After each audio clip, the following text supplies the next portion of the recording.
चलो मैं देखता हूं ये किस घर जाता है।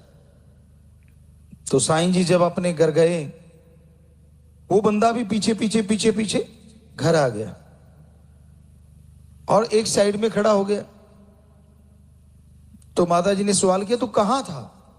कहते जो आपने काम सौंपा था वही करने गया था।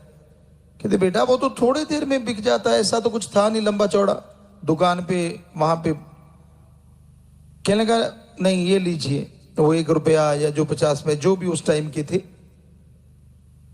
माता जी देखने लगे हैरान रह के कि भाई ज्यादा ही ले आया ये तो। अब वो किसान सामने आया, कहते माता जी आप ये जो कह रहे हो कि ये पैसा ले आया, बर्फी या खोआ बेचा है? कहते हाँ। कहते नहीं नहीं नहीं नहीं, ये तो कुछ बोला ही नहीं। माता कहते हाँ बोला तो कुछ नहीं, बस पैसा दिया और चुप करके खड़ा हो गया। कहते असल में ये मेरे पास खेत में काम करके आया है और सारा दिन दिहाड़ी किए। आप इसके हाथ देखो, हाथ देखे तो अब नेचुरली है, बच्चा है तो हाथों पे तो बहुत हल्का फुल्का तो असर आएगा ही। तो माता कहते हाँ हाथों पे तो ये अलग है, ऐसे कैसे? फिर उसने बात बताई कि माता जी आपका बेटा कुछ अलग है, कुछ और ही है। क्यों?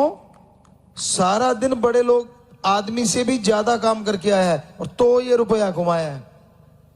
तो माँ को होता ही है, गोद में लिया कि बेटा मैंने तो तुझे बर्फी देने भेजा था, वो कहां? कहते जी आपने कहा था सौदा करा, तो वो सौदा बर्फी मैंने दे दी फकीरों को, वो बेचारे भूखे थे और बदले में मैंने मेहनत कर ली तो हो गया नमा सौदा। तो कहते ना पूत के पांव पालने में नजर आते, तो वो वाली बात।